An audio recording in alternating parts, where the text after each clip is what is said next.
Hello, Rama Pupotu. Hope all are in good health, feeling great, wonderful, having a happy and peaceful life. Now let's continue with the next chapter. If success is to be gained, that sleeping forces awaken within the yogi. Those forces belong to the secret realms of nature. Therefore, they are seldom fully aroused until our breathing exercises are also practiced. For the breath possesses deep powers, though the awakening of such forces is our real aim, no less than a score of our exercises are capable of being used for benefiting one's health or to remove certain diseases, while others will drive impurities out of the body. Is this not of great use?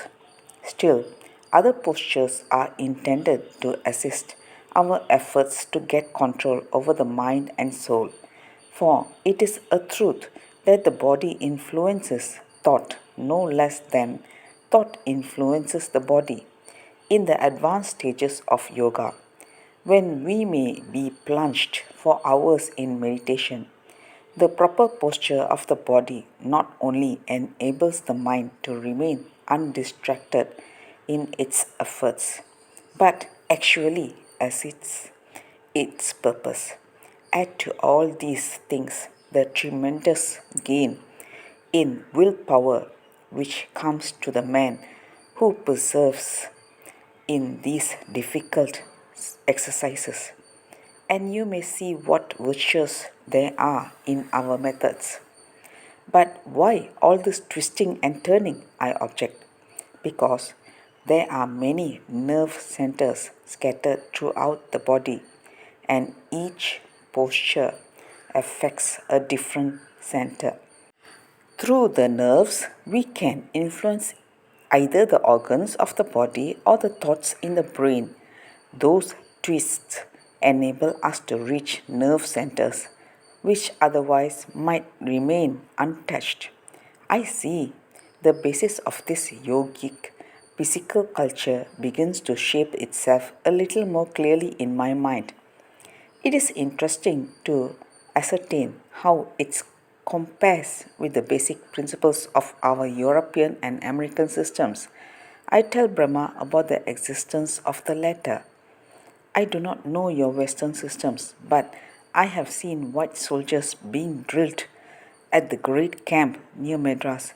By watching them, I have understood what their instructors wished to do. Strengthening the muscles seems to have been their first object, because you Westerners find your high virtues in being bodily active.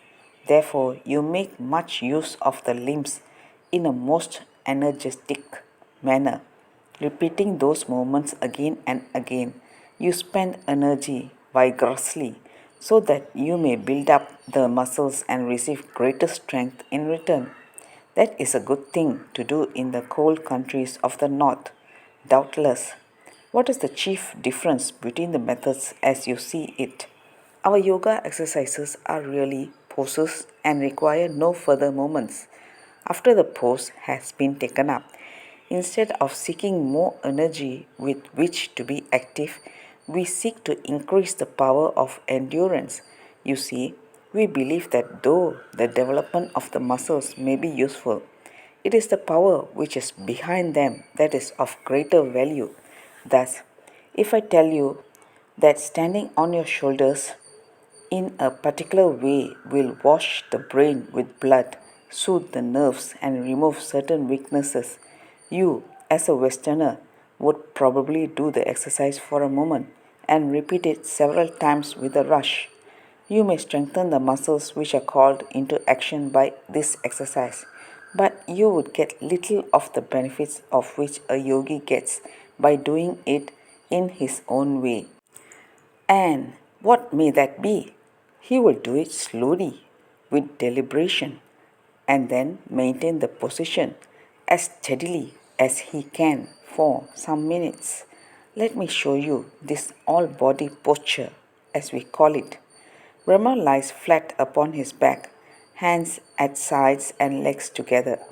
He raises his legs into the air, keeping the knees quite straight, until they have attained about 2/3 of a right angle with the floor.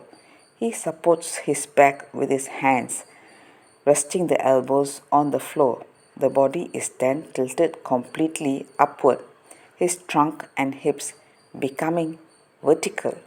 Let's continue in the next chapter. Thank you. Bye bye. Rama Rama Pupod.